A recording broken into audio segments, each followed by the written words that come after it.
Hello बच्चों, आइए प्रश्न समझते हैं। हमारा प्रश्न है, एक पर्यावरण में 20 पादप जातियां तथा 20 जंतु जातियां उपलब्ध हैं। क्या हम इसे विविधता अथवा जीव विविधता कहेंगे?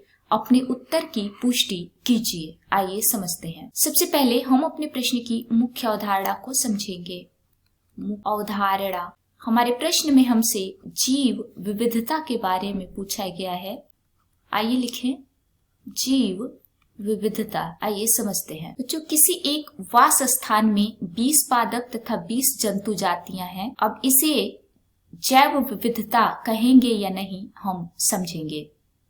चूंकि जैव विविधता दो शब्दों से मिलकर बना है। आइए लिखें, जीव विविधता। ये दो शब्दों से मिलकर बना है, जीव और विविधता से। जब किसी स्थान पर अलग अलग प्रजाति के जीव होते हैं लेकिन जीवन के लिए एक दूसरे पर निर्भर होते हैं तो उसे जीव विविधता कहते हैं। आइए लिखें, जब किसी स्थान पर अलग अलग प्रजाति के जीव होते हैं लेकिन जीवन के लिए एक दूसरे पर निर्भर रहते हैं। ये जीव अलग अलग प्रजाति के तथा पारिस्थितिक तंत्र के होते हैं। चूंकि प्रश्न में कहा गया है कि पर्यावरण में 20 पादप जातियां तथा 20 जंतु जातियां उपलब्ध हैं। आइए लिखें, 20 पादप जातियां तथा 20 जंतु जातियां पर्यावरण में रहती हैं और ये अलग अलग प्रकार के हैं तथा पारिस्थितिक तंत्र का निर्माण करते हैं।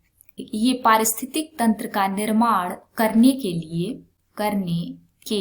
लिए एक दूसरे पर निर्भर होते हैं, एक दूसरे पर निर्भर हैं। इसलिए इसे हम जीव विविधता कहेंगे, जीव विविधता या विविधता कहेंगे। तो इस प्रकार आपने जीव विविधता को समझा। उम्मीद है आपको प्रश्न समझ में आया होगा। धन्यवाद।